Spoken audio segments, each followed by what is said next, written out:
রাজ্যে আগামী 13 থেকে 15 আগস্ট 2024 হর ঘর তিরঙ্গা কর্মসূচি পালন করা হবে।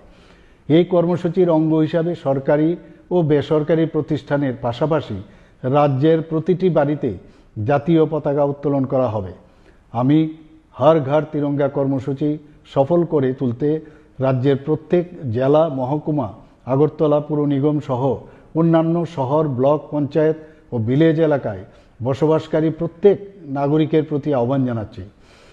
এই জাতীয় পতাকা উত্তোলনের মাধ্যমে আমরা যেমন দেশপ্রেমে উদ্বুদ্ধ হব, তেমনি আমাদের প্রতিজ্ঞা করতে হবে বর্তমান প্রজন্মকে নেশার করাল গ্রাস থেকে মুক্ত করে সুস্থ, স্বাভাবিক ও সুন্দর জীবন উপহার দিতে। তরুণ প্রজন্মের হাত ধরে আমাদের এই স্বাধীনতা অর্জনের প্রকৃত লক্ষ্য বাস্তবায়িত হবে বলে আমার বিশ্বাস।